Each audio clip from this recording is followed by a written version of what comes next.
السلام علیکم۔ امید ہے آپ سب خیریت سے ہوں گے۔ نئے آنے والے ویور سے گزارش ہے کہ ہمارے چینل کو سبسکرائب کریں اینڈ بیل آئیکن کو پریس کریں تاکہ ہر آنے والی ویڈیو کی اپڈیٹ آپ کو ملتی رہے۔ ناول پڑھ رہے تھے عہد حرفت، تحریر ہے مہوش شلح کی، ایپیسوڈ نمبر ہے 10۔ آئیے چلتے ہیں اپنے ناول کی طرف۔ آپ نے دروازہ کیوں بند کیا بھائی؟ میں کب سے اسے پکار رہی ہوں، وہ جواب نہیں دے رہی۔ کیا کیا ہے آپ نے اس کے ساتھ؟ غصے سے بھری بیٹھی تقویٰ رات کو دانیال کے گھر آنے پر پھٹ پڑی اور باز پرس کرنے لگی، جس پر دانیال نظریں چرا گیا۔ کچھ نہیں ہوا گڑیا، وہ میری بیوی ہے تو اب میرے روم میں ہی رہے گی۔ تم جاؤ آرام کرو۔ دیکھتا ہوں، شاباش جاؤ، وہ اس کا سر سہلاتا بولا تو تقویٰ نے گھورا۔ مجھے عائشہ کو دیکھنا ہے بھائی، میں پہلے اس سے مل لوں، جب مجھے تسلی ہوگی تو چلی جاؤں گی سونے۔ اس نے دوپہر سے کچھ نہیں کھایا، بند ہی پڑی ہے روم میں۔ یہ کوئی انسانیت ہے؟ انکل اسے ہمارے حوالے کر کے گئے ہیں اور ہم ان کی بیٹی کے ساتھ یہ سلوک کر رہے ہیں۔ وہ انکار کرتی دبے ہوئے غصے میں ناراضگی سے بولی تو دانیال لب بھینچ لیے۔ تقویٰ میں نے کہا ہے نا صبح مل لینا، جاؤ اب۔ وہ سختی سے گویا ہوا تو تقویٰ حیرت سے انہیں دیکھنے لگی۔ میں تو مل لوں گی صبح دانی، پر اگر کچھ بھی الٹا سیدھا ہوا نا عائشہ کے ساتھ تو میں آپ کی پھپھو سے شکایت کروں گی، دیکھ لینا۔ وہ کہہ کر منہ پھیرتی چلی گئی اور دانیال اس کی دھمکی پر اس کی پشت دیکھنے لگا۔ ابھی تو پھپھو کو بھی بتانا ہے اپنے نکاح کا، ان کا ری ایکشن کیا ہوگا؟ اف، وہ سوچتا سر مسلنے لگا جو درد سے پھٹ رہا تھا۔ بریف کیس ہاتھ میں پکڑے وہ جب روم میں داخل ہوا تو نظریں اس کے وجود کو تلاشنے لگیں، پر زیادہ تگودو نہیں کرنی پڑی۔ سامنے ہی وہ صبح والی پوزیشن میں ہی ویسی کی ویسی پڑی تھی، البتہ اس کے جسم سے نکلے خون کے دھبے اس کی پیلی شرٹ پر اپنے نشان چھوڑ چکے تھے۔ اس نے پلٹ کر دروازہ بند کیا اور بریف کیس ڈریسنگ ٹیبل پر رکھتا، گھڑی، ٹائی، موبائل وہیں رکھ کر اس نے پاؤں کے شوز کی قید سے آزاد کروایا اور پھر آستینوں میں فولڈ کر کے چلتا ہوا اس کے پاس آیا۔ دوزانوں بیٹھا، اس کے منہ پر بالوں کا سنہری جال بچھا ہوا تھا جس سے وہ اس کی شکل نہیں دیکھ پا رہا تھا کہ جاگ رہی ہے یا ابھی بے ہوش ہے۔ اس نے ہاتھ بڑھا کر اس کے منہ سے بال پیچھے کیے اور اس کی لرزتی پلکوں، سوجی بند آنکھوں کو دیکھ کر تو لب چبا گیا۔ سنا لڑکی، اسے سمجھ نہ آیا کیسے مخاطب کرے اسے۔ عائشہ نے اس کی پکار پر ڈر سے آنکھیں میچ لیں، جس پر دانیال نے اس کے لرزتے وجود کو دیکھا۔ تمہیں ایک بار میری بات سمجھ نہیں آتی؟ کھولو آنکھیں، جواب دو مجھے۔ وہ چاہ کر بھی اپنے لہجے میں نرمی پیدا نہیں کر پا رہا تھا، شاید اس لیے کہ اس کے دل میں اسے دیکھ کر ندامت کے علاوہ کوئی نرم گوشہ نہیں تھا، صرف سختی ہی سختی تھی اندر میں۔ عائشہ نے ڈر سے اپنے منہ پر کانپتے ہاتھ رکھ دیے پر جواب نہیں دیا۔ تنگ آ کر دانیال کچھ جھکا اس کی طرف اور آہستہ سے اس کے نازک وجود کو باہوں میں بھر کر اٹھا لیا۔ تم انتہائی کی ڈھیٹ عورت ہو۔ وہ اسے بیڈ پر لا کر جگ سے گلاس پانی کا بھرنے لگا۔ لو پیو اسے، اس کے سر پر اوپر اٹھاتے وہ روب سے بولا کہ روتی ہوئی عائشہ نے سوجی آنکھیں بمشکل وا کی اور اس نے بیٹھے اس دیو کو دیکھا۔ دانیال اس کی لہو آنکھوں میں دیکھتا نظریں چرا گیا، اس کے سرخ لبوں سے گلاس لگا لیا۔ وہ جو ڈر رہی تھی کہ اب پھر مارے گا کوئی اور اس کی گھٹیا حرکت سامنے آئی ہوگی اور وہ اسے بھون کر رکھ دے گا، اس ڈر سے وہ آنکھیں نہیں کھول رہی تھی، نہ ہی جواب دینا چاہتی تھی کہ وہ اسے بے ہوش سمجھ کر بخش دے، پر اس کی سوچوں کے برخلاف وہ اسے باہوں میں اٹھائے بیڈ پر لایا اور اس کے خشک حلق میں پانی ڈیلا تو وہ حیرت سے زیادتی سے اسے دیکھنے لگی، پر وہ نظریں چروا گیا۔ دانیال نے اسے پانی پلا کر جب لٹایا تو اس کے منہ سے آہ نکلی۔ اس کی زخمی پشت جو بیڈ سے ٹکرائی وہ تڑپ اٹھی۔ اوہ، یہ سب دیکھتے دانیال کا بس نہیں چل رہا تھا، خود کو گولی مار دے، کس قدر حیوان بن بیٹھا تھا۔ اس نے ایسا کچھ کیا تو نہیں اس کی بہن کے ساتھ، پھر کیوں وہ اس وقت حیوان بن بیٹھا؟ شاید اپنے دل کی آگ کو ٹھنڈا کرنا چاہتا تھا۔ جو اس کے وجود میں لگی تھی اپنی محبت سے ہاتھ دھو بیٹھنے پر۔ اس کی پھپھو کی بیٹی زرش جو اس کی منگیتر تھی، وہ اس کی بچپن کی پسند تھی۔ اس نے سوچا تھا جب وہ اپنی بہن کو تعلیم دلا کر لوٹے گا تو اسے جو انتظار کی سولی لٹکائے بیٹھا ہے اس سے آزادی بخشے گا اور اسے ہمیشہ کے لیے اپنے نام کر دے گا۔ پر سب کچھ الٹ ہو گیا تھا۔ اس کی زندگی بدل گئی تھی، اس کے خواب چھین لیے گئے تھے صرف اس لڑکی کی وجہ سے۔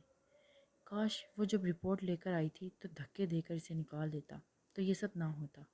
اس کی زندگی کا حصہ زرش ناممکن نہ ہوتا۔ میں کھانا کھلاتا ہوں۔ وہ اس سے لٹا کر اٹھا اور وہاں سے جانے لگا۔ دماغ میں یہی گردش کر رہی تھی، سوچیں کہ جب پھپھو اور زرش کو معلوم ہوگا تو کیا ہوگا، کہیں وہ ان سے ناراض نہ ہو جائے یا اس پر بے وفائی شہری لڑکی دیکھ کر اس بھول جانے کا الزام نہ لگا دیں۔ وہ اس کے لیے کھانا ٹرے میں لے کر جانے لگا اور اس بے بس نظر اپنی بہن کے روم کے دروازے پر ڈالی۔ دل کر رہا تھا سب کچھ یہیں پھینک کر، چھوڑ چھاڑ کر اپنی بہن کو ساتھ لے کر یہاں سے چلا جائے اور واپس گاؤں میں جا کر زرش کو اپنے نام کر دے، پھر اسے دنیا کی کوئی طاقت الگ نہ کر سکے۔ مجھے بھوک نہیں ہے، وہ اس کے پھر سے اٹھا کر بٹھانے پر منمنائی، جس پر اسے نے غصے سے گھورا۔ میرے سامنے نخرے مت کرو، چپ کر کے کھاؤ۔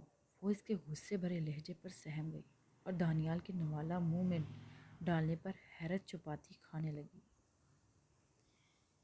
کیا بس اتنی سی سزا تھی اس کے لیے؟ اس نے سوچا اور جھکی نظروں سے اپنے ہاتھوں کو دیکھتی کھانے لگی۔ دانیال ایک ہاتھ میں موبائل پکڑے دوسرے سے اس کے منہ میں نوالے ڈال رہا تھا۔ اسکرین کو دیکھتے زخمی مسکراہٹ کے ساتھ مسکرا رہا تھا۔ زرش کے شکوے بھرے بھول جانے والے کچھ دن پہلے کے میسج دوبارہ پڑھتے۔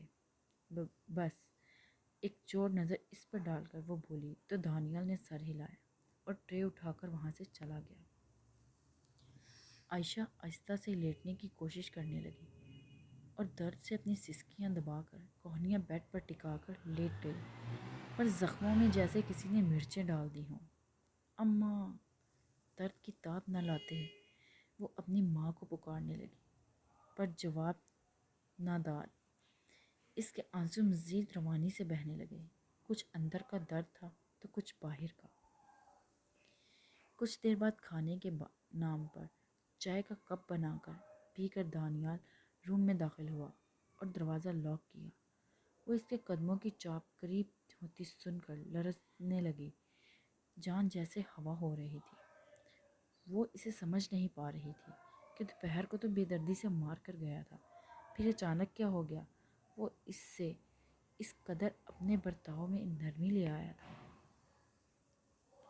عائشہ کی نظریں اس پر ٹکی تھیں جو اب چلتا اس کی سائڈ ٹیبل کے دراز فرسٹ ایڈ باکس نکالا اور اس میں سے مرہم نکال کر ہاتھ میں پکڑا، اور یہ سب دیکھ کر عائشہ کی آنکھیں پھیل گئی۔ کیا کرنے والا تھا یہ شخص اب؟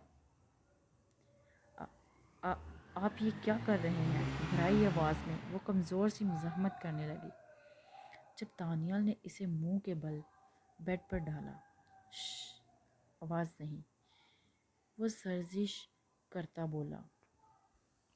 اس کی شرٹ کو آہستہ سے بیچ میں چاک دیکھ کر دو حصوں میں تقسیم کرتے اس کی پیٹھ پر بیلٹ کے سوجے زخم اور نشان دیکھنے لگا۔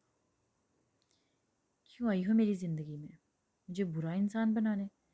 وہ پھٹتے دماغ کے ساتھ اس کی شفاف دودھیا پیٹھ پر سرخ نشانوں پر انگلی سے ان پر مرہم لگانا تو روتی ہوئی ہچکیاں بھرتی عائشہ نے منہ تکیے میں چھپا دیا۔ اس کا دہکتا اذیت دیتا لمس اپنی پیٹھ پر محسوس کرنے لگی۔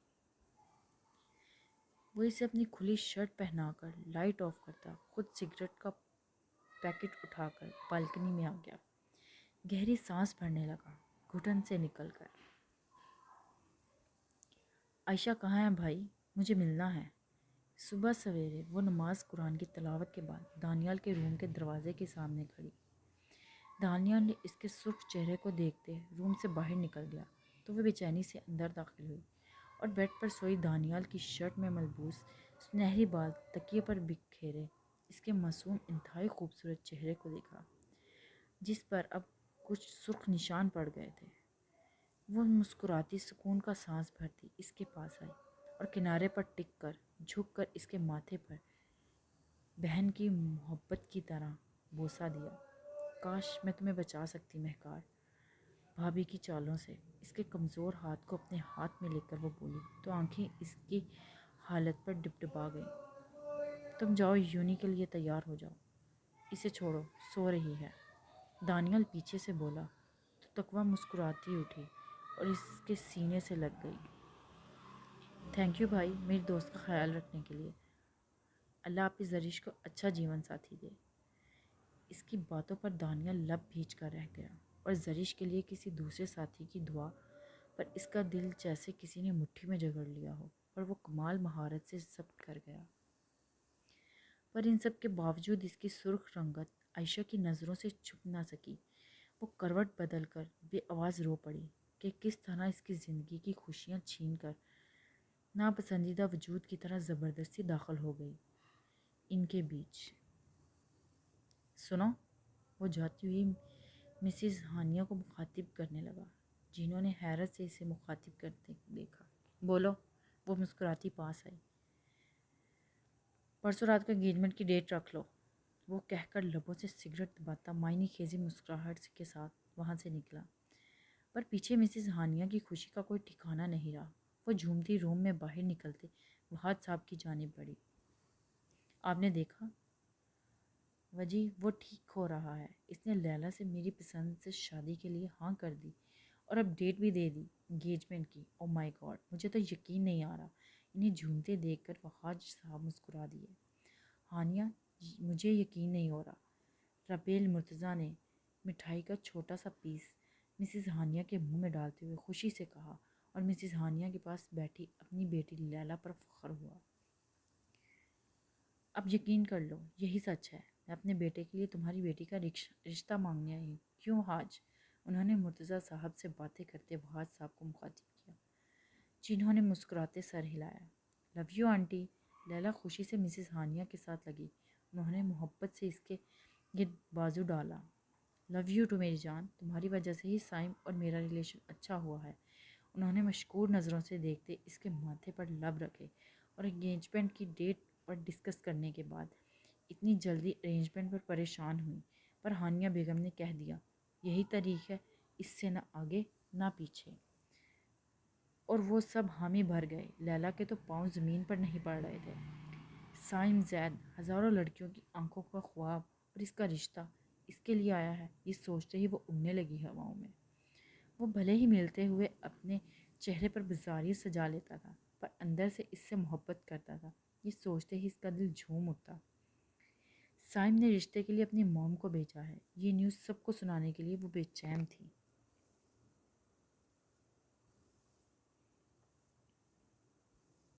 اور ربیل بیگم اپنی بیٹی کے اتنے امیر لڑکے کو پھنسانے اور اسے شادی پر راضی کرنے پر حقیقتاً حیران تھی اور خوش بھی۔ انہیں اپنا بزنس بلندیوں پر دکھ رہا تھا۔ دونوں نے کم وقت میں بہت کچھ سوچ لیا تھا، اور اب صرف اس کا سائم کی زندگی میں انٹر ہونا تھا۔ بس پھر اس کا سب کچھ اپنے نام کر لینا تھا، یہاں تک بزنس وومن ہانیہ وہاج کا بزنس بھی اس سے چھین لینا تھا۔ بہت تیاریاں کرنی تھی، اور سب سے پہلا کارڈ حویلی بھیجنا تھا۔ کچھ دنوں کے لیے ہی اپنے باپ سے اجازت مانگ کر انہیں جلد لوٹنے پر مطمئن کرتے وہ امریکہ چلا گیا تھا۔ اور اب پیچھے صرف حامد صاحب اور مہکار رہ گئے تھے۔ بیٹا، تمہیں کچھ ہارون کا سوچنا چاہیے۔ آج آپا کی کال آئی تھی، وہ تمہیں بلا رہی ہیں۔ لان میں بیٹھی مہکار، وہ جو وہاں ساحل کھیلتے ساحل کو دیکھ رہی تھی، سامنے بیٹھے حامد صاحب بولے تو اسے نے چونک کر دیکھا۔ آپ مجھے گھر سے نکال رہے ہیں ڈیڈ؟ وہ شوق سی حالت میں پوچھنے لگی، جس پر انہوں نے نفی کی۔ ایسی بات نہیں میری جان، میں کیوں تمہیں یہاں سے نکالوں گا؟ یہ تمہارا اپنا گھر ہے، جب بھی آؤ۔ پر آپا کا بھی خیال کرو، وہ آپ کی ساس اور پھپھو بھی ہیں، حامد صاحب نے سمجھایا تو وہ منہ بنا گئی۔ ڈیڈ، اتنے سال خدمتیں کی ہیں، کچھ دن اپنے باپ کے پاس رہنے آئی ہوں، تو دونوں ماں بیٹے کو ہضم نہیں ہو رہا کہ شادی کے بعد ہماری کوئی زندگی نہیں ہوتی، ہم صرف ان کے غلام ہی بن کر رہ جاتے ہیں۔ بھرائی آواز میں دکھ سے بولی کہ حامد صاحب دل محسوس کر رہ گئے۔ میں ایسا نہیں ہے مہکار، اس میں غلام کی بات نہیں، آپ کے فرض کی بات ہے۔ وہ اسے سمجھانے لگے کہ مہکار بیچ میں ہی اٹھ کھڑی ہوئی۔ سوری ڈیڈ، ابھی تو میں نہیں جا رہی، اگر آپ انہیں اتنی ہی میری یاد آ رہی ہے تو یہاں آ جائیں۔ وہ نخوت سے کہہ کر چلی گئی اور حامد صاحب افسوس سے اس کی پشت کو دیکھنے لگے۔ حیدر نے کچھ دن بعد لوٹنے کا کہا تھا، جس پر وہ راضی ہو گئے تھے اور اب خود کو بزنس سنبھال رہے، یہ سوچ کر کہ ٹھیک ہے کچھ فریش ہو جائے اور اس کے احساسات سے باہر نکل آئے جو اسے اذیت میں مبتلا کر رہے ہیں۔ نانو، تقوی آپی بھی چلی گئیں، ماموں بھی چلے گئے، مجھے بالکل بھی اب مزہ نہیں آ رہا۔ منہ بناتا ساحل ان کی گود میں بیٹھا اور وہ بولا تو حامد صاحب نے اس کے معصوم چہرے کو دیکھا۔ کیوں، اپنے نانو کے پاس بھی مزہ نہیں آ رہا؟ نانو اپنے شہزادی کے ساتھ کھیلیں گے۔ انہوں نے ساحل کو اٹھا کر پلے گراؤنڈ میں لائے اور وہاں اس کے ساتھ ہنستے مسکراتے کھیلنے لگے اور ساحل کو بہلتا دیکھ وہ مطمئن ہو گئے۔ اس نے کچھ خوف سا محسوس ہو رہا تھا، پتہ نہیں کیوں دل کی دھڑکنوں میں اشتعال برپا تھا۔ چہرے پر موجود نقاب سے ذرا سی نظریں یہاں وہاں گھما کر ایسا کچھ محسوس نہ ہوا کہ اسے ڈرنا چاہیے۔ نہ سائم تھا نہ ہی سائم کا سایہ۔ پھر کیوں حالت گیر ہو رہی تھی؟ گہرا سانس بھر کر وہ جلدی گھر پہنچنے کے لیے اس نے قدم کی رفتار میں تیزی لائی اور ابھی وہ ذرا اسے قدم بھی نہ مزید لے پائی جب پاس کھڑی گاڑی کے ٹائر چڑچڑاہٹ کی آواز سن کر بدک کر پیچھے ہوئی اور بالکل پاس ہی گرے کلر کی لینڈ کروزر کو رکتے دیکھا۔ ابھی وہ سمجھتی یا کچھ کہتی کہ اس سے پہلے ہی ڈور کھلا اور کسی نے اسے بازو سے پکڑ کر کھینچا اور اس کے چیختے سے پہلے ہی اس کے منہ پر بھاری ہاتھ جما لیا۔ چلو، سائم نے ڈرائیونگ سیٹ پر بیٹھے سیف کو حکم دیا، جس پر اس نے سر ہلاتے زن سے آگے بڑھا لی اور اس آواز کو سنتے تقوی مانو روحی پرواز کر گئی۔ ہوں، وہ ہاتھ پاؤں مارتی، خود کو آزاد کروانے کی کوشش کرتی، اندر ہی اندر چیخنے لگی، پر جس پر کوئی فرق نہیں پڑ رہا تھا۔ وہ بے حس بنا بیٹھا، اس کی حالت کی پرواہ کیے بغیر اسے اپنی مضبوط پکڑ میں قید کیا ہوا تھا۔ چھوڑو مجھے، جانے دو، اللہ کے واسطے! وہ اندر ہی اندر چیختی، اپنی بدنامی پر ہاتھ پاؤں مارتی، زاروں کی طرح رو رہی تھی۔ پر جیسے جیسے اس کی مزاحمت تیز ہو رہی تھی ویسے اس کی پکڑ اپنی کمر اور منہ پر سخت بڑھ رہی تھی۔ اس کے دماغ کی نسیں دکھنے لگی تھیں۔ یار، آگے پکڑے جائیں گے، سائم بے ہوش کر لے اسے۔ جنید نے کلوروفارم سے بھیگا رومال اس کی جانب بڑھایا اور ان آوازوں پر تقوی نے سائم سے نظریں ہٹا کر سامنے بھیگی آنکھوں سے دیکھا جہاں اس کے دونوں دوست موجود تھے اور اس کے دیکھنے پر دونوں ہونٹوں پر مکروہ سی مسکراہٹ سجا لی۔ اس کی پشت سائم کے سینے سے لگی تھی اور وہ اپنے لاتیں سیٹ پر مارتی اپنے ناخن سائم کے بازو میں گاڑتی۔ کوئی فائدہ نہیں مولانی، میں نے تمہیں کہا تھا عزت سے رخصت ہو جاؤ میرے ساتھ، پر تمہیں سمجھ آئے تب نہ، تم نے اپنے سائیں کو ایسے ہی ہلکا لیا۔ اب بھگتو۔ اور کیا کہا تھا آقا جانی سے؟ میں تمہیں تنگ کرتا ہوں؟ ہا ہا ہا۔ واہ کیا بہادری ہے، اس نے کہکا لگاتے کہا اور اس کے نقاب کو اتارا۔ آنسوؤں سے تر چہرہ خوف سے پیلا پڑ گیا۔ سائم نے اسے ذرا سی بھی چیخنے چلانے کا موقع دیے بغیر ایک ہاتھ ہٹایا اور یکدم بغیر لمحہ کیے اس کے ناک پر رومال رکھ دیا کہ تقوی کی آنکھیں پھیل گئیں۔ وہ روتی ہوئی نفی میں سر ہلانے کی کوشش کرتی، سائم کو ایسا کرنے سے باز رکھنے کی التجا کر رہی تھی، پر اس پر تو جیسے جنون سوار تھا، اسے پانے کا، اسے جیتنے کا۔ کچھ بھی دکھائی نہیں دے رہا تھا، صرف اسے کہ وہ اس کی نہیں تو کسی اور کی ہو جائے۔ ایسا ممکن نہیں تھا۔ وہ اس کی ہے، اب وہ چاہے یا نہ اسی کی رہے گی۔ دنیا گئی بھاڑ میں۔ وہ بغیر اپنے انجام سے ڈرے اتنا بڑا قدم اٹھا گیا تھا۔ مسلسل مزاحمت کرتی تقوی کلوروفارم کے اثر دکھانے پر اس کے اثار میں ساکت پڑی، تب جا کر سائم نے اس کی ناک سے رومال ہٹایا اور اپنے جیب میں رکھا۔ اس کا نقاب واپس لگا کر اس نے ٹھیک سے بٹھایا اسے سیٹ پر۔ وہ جھک کر اس کا بیگ اوورآل اٹھایا، پھر سیدھا ہوتے اس کا ایک طرف لڑکتا سر اپنے کندھے پر رکھا، اس کے گرد اپنے بازو حائل کیے وہ مسکراتا اس کی بند آنکھوں کو دیکھنے لگا۔ مجھے نہیں لگتا یہ اپنے والا سائم ہے۔ جنید نے اسے دیکھتے چھیڑا تو وہ گھور کر رہ گیا۔ بکواس بند کرو اور رستے پر دھیان دو۔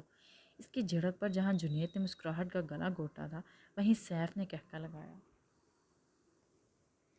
پریشان بیٹھی عائشہ مسلسل گھڑی کو دیکھ رہی تھی۔ جہاں 2 سے اب 3 بج گئے تھے پر تقویٰ واپس نہیں لوٹی تھی۔ اسے گھبراہٹ ہونے لگی، کہیں کچھ غلط تو نہیں ہوا۔ ہراساں ہو کر اس نے اپنا موبائل ڈھونڈا پر وہ نہیں ملا، شاید گھر سے ہی نہیں لائی تھی۔ اب کیا کروں؟ اگر دانیال کو نہیں بتایا تو وہ مجھ پر غصہ کریں گے۔ ہاتھ مروڑتی وہ روم سے باہر آئی اور دروازہ کھولنا چاہا تو باہر سے لاک تھا۔ وہ مایوس ہو کر لوٹی۔ تقویٰ کہاں ہے؟ وہ بھرائی آواز میں بلانے لگی۔ میں کیا کروں؟ مجھے کچھ سمجھ نہیں آ رہا۔ نہ موبائل ہے نہ ہی دروازہ کھلا ہے، باہر جا کر اس کی خبر ہی لے سکوں۔ وہ لاؤنج میں صوفے پر بیٹھی۔ اس کے پیٹھ کے زخم ابھی تازہ تھے پر اس سے زیادہ درد تو اسے اچانک تقویٰ کے نہ ہونے پر ہو رہا تھا۔ کہیں حیدر یا سائم دونوں میں سے کسی نے الٹی سیدھی حرکت نہ کر لی ہو بیچاری کے ساتھ۔ مختلف خدشات میں گری وہ بے چینی سے دانیال کا انتظار کر رہی تھی۔ یا اللہ جلدی آ جائیں اور تقویٰ کا معلوم کریں، میں بیگ میں دیکھتی ہوں شاید اس میں ہو۔ اچانک خیال آنے پر وہ اٹھی اور روم کی طرف بھاگی۔ روم میں آ کر اس نے بیگ ڈھونڈا جو اسے سامنے ہی دیوار کے ساتھ سوٹ کیس اور بیگ رکھے ملا۔ وہ ان کے پاس پہنچی، بیگ کھولتی اس سے کپڑے اپنی ضرورت کے سامان کو باہر پھینکتی موبائل ڈھونڈنے لگی۔ شکر اللہ آپ کا۔ کپڑوں میں لپٹے موبائل کو باہر نکالتے وہ تہہ دل سے شکر ادا کر رہی تھی۔ اپنا موبائل آن کیا پر ڈیڈ بیٹری دیکھ کر لب بھیج گئی۔ چارجر؟ وہ اٹھی اور چارجر کو یہاں وہاں دیکھنے لگی پر جلد ہی وہ بھی اسے بیڈ سائڈ ٹیبل کے دراز میں مل گیا۔ وہ اسے نکال کر موبائل چارج کرنے لگی۔ ان سب کو دوران اس کی دھڑکنیں خوف سے بڑھ گئی تھیں۔ اس کی سماعتیں ہر آہٹ کی منتظر تھیں۔ اب آئے پر وہ نہیں آئی اور اس کی رنگت سفید پڑتی آنکھیں بھیگنے لگیں اور موبائل کے 4% چارج ہونے پر ہی اس نے موبائل آن کیا اور جلدی سے تقویٰ کا نمبر ٹٹولنے لگی کانٹیکٹ لسٹ میں جو اسے بلاک لسٹ سے ملا۔ وہ لب بھیج کر اسے ان بلاک کرتی اس پر کال کرنے لگی۔ ایک بار نہیں بار بار، جہاں رنگ تو جا رہی تھی پر وہ اٹھا نہیں رہی تھی۔ عائشہ کی آنکھوں سے آنسو ٹوٹ کر گالوں پر پھسلے اور اس کے وجود پر لرزہ طاری ہونے لگا۔ بار بار بجتے اس کے موبائل پر سائم نے کوف سے اس کے بیگ سے موبائل نکالا اور سکرین دیکھی تو عائشہ کا نام جگمگا رہا تھا۔ کون ہے؟ جنید نے اس کے سکرین کو گھورتا پا کر پوچھا۔ اس کی بھابھی عائشہ دانیال فاروق ہے، اس نے تمسخرے بھرے لہجے میں کہا تو دونوں نے چونک کر سائم کے چہرے کو دیکھا۔ عائشہ؟ وہی یونی والی؟ حیرت صدمے سے دونوں یک زبان بولے تو سائم نے سر ہلا دیا اور دونوں نے افسوس کرتے ایک دوسرے کو دیکھا۔ یار اس کے لیے تو میں اپنا رشتہ بھیجنے والا تھا، اتنی جلدی کیا پڑی تھی شادی کی؟ ذرا سا ویٹ نہیں ہوا اس سے؟ سیف نے دانت پیس کر کہا تو جنید نے گھورا۔ مجھے لگتا ہے تمہارے ارادے بھی مجھ سے مختلف نہیں، سیف نے اسے دیکھ کر کہا تو جنید نے تعصب سے سر ہلایا اور دونوں نے اپنی اپنی حالت پر کہکا لگایا۔ یہ سب اس لڑکی ہونے والی بھابھی نے کیا ہوگا، اپنی دوست کو بھابھی بنا کر۔ کیوں؟ اس لڑکی لفظ پر سائم کی گھوری نے گڑبڑا دیا اور اپنا جملہ درست کرتا بات ختم کر کے آخر میں اس کی رائے لینے لگا تو سائم نے سر ہلا دیا۔ یہ تو وہی جانتا تھا اس کی شادی کیسے ہوئی دانیال سے۔ وہ جب حلے میں تقویٰ سے ملنے جا رہا تھا کہ وہاں عائشہ کے والدین کی وفات اور اس کی حرکات کا سن کر کچھ دیر خود بھی حیران رہ گیا اور پھر سر جھٹک کر اس سے ملنے کا ارادہ ترک کر کے واپس لوٹ آیا۔ ہاں یار، خوبصورت لڑکیوں پر ان کی دوستیں ہی آنکھیں گاڑے بیٹھی ہوتی ہیں اپنے بھائی کے لیے۔ جنید نے اپنی رائے دی تو سیف خاموش ہو کر رہ گیا۔ سن سائم، سم نکال دے یار، پکڑے جائیں گے۔ تیرا تو کچھ ہو یا نہ ہو، ہمارا بہت کچھ بگڑ جائے گا۔ سیف نے التجا کی اس سے جس پر وہ مسکراتا آہستہ سے تقویٰ کے گرد اپنا بازو نکال کر موبائل سے سم نکالی اور اسے 2 ٹکڑوں میں تقسیم کر کے ونڈو سے باہر پھینک دی۔ موبائل اپنی جیب میں رکھتے اسے واپس اپنے سار میں لے لیا۔ اب میں کیا کروں؟ یا اللہ کہیں تقویٰ کڈنیپ تو نہیں ہوگی؟ منہ پر ہاتھ رکھتی سن ٹانگوں سے عائشہ بیڈ پر بیٹھی۔ نہیں، ایسا نہیں ہوگا، وہ ٹھیک ہوگی، میں ایک بار پھر ٹرائی کرتی ہوں۔ وہ گھبراتی اپنے ماتھے سے خوف دہشت سے پسینہ صاف کرتی اس کے نمبر پر پھر کال کرنے لگی جو اب بند ہو گیا تھا۔ اللہ، کہیں سائم نے تھپڑ کا بدلہ لینے کے لیے کڈنیپ تو نہیں کر لیا اسے؟ مجھے دانیال کو بتانا ہوگا، پر میرے پاس تو اس کا نمبر بھی نہیں۔ آنکھیں صاف کرتی وہ موبائل کو گھورتی سوچنے لگی کہ کیا کرے، کیسے دانیال کو انفارم کرے کہ اچانک تقویٰ کے روم کا خیال آیا۔ ہو سکتا ہے اس کے پاس ڈائری ہو اور اس میں نمبر موجود ہو دانیال کا۔ بڑبڑا کر وہ اٹھ کھڑی ہوئی اور تقویٰ کے روم میں آئی۔ الماری، dressing table, bedside table کے دراز، کہیں میں بھی ڈائری نما کوئی چیز نہیں ملی۔ وہ سر تھام کر بیٹھ گئی۔ ہارون بھائی کے پاس ہوگا دانیال کا نمبر، پر میرے پاس تو ہارون بھائی کا نمبر بھی نہیں ہے۔ ہاں، مہکار کا ہے، پر اس گھٹیا عورت کو قطع نہ کروں، اشتہار لگوا دے گی تقویٰ کی بدنامی کے لیے۔ وہ نفی کرتی اب لب دبا گئی دانتوں کے بیچ اور ایک بھرپور نظر اس کے روم پر ڈالی۔ سامنے ہی سائڈ ٹیبل پر اسٹڈی ٹیبل کو دیکھا اور بھاگ کر اس کے پاس آئی۔ پہنچ کر اس کی بک ٹٹولنے لگی اور جلد ہی اس چھوٹی سی پنک کلر کی وہ ڈائری مل گئی جس میں دانیال کے نمبر کے ساتھ زرش لڑکی کا نمبر بھی درج تھا۔ وہ اگنور کرتی جلدی سے لے کر دانیال کے روم میں آئی اور اپنے موبائل میں نمبر ڈائل کر کے دھڑکتے دل کے ساتھ خوف سے موبائل کان سے لگایا کہ دوسری رنگ پر اس کے بھاری لہجے میں ہیلو کہا گیا۔ دانیال، میں عائشہ، اسے خشک حلق تر کرتے اپنے تعارف کروایا کہ کہیں کال ڈسکنیکٹ نہ کرتے، اور دوسری طرف آفس میں بیٹھا اپنا کام ختم کرتا دانیال عائشہ کے نام پر ٹھٹک کر موبائل کی اسکرین کو گھورنے لگا۔ بولو، کیوں کال کی؟ سرد لہجے میں ناگواری سے پوچھا دانیال۔ تقویٰ ابھی تک گھر نہیں آئی، یونیورسٹی گئی تھی نہ آپ کے ساتھ، پھر واپس نہیں آئی، 4 بج گئے ہیں، کہیں گئی ہے کیا؟ بھرائی آواز میں وہ دانیال کے سر پر دھماکہ کر گئی۔ وہ کرنٹ کھا کر اپنی چیئر سے اٹھا۔ کیا بکواس کر رہی ہو لڑکی؟ وہ دھاڑا کہ دوسری طرف عائشہ کانپ کر آنکھیں میچ گئی۔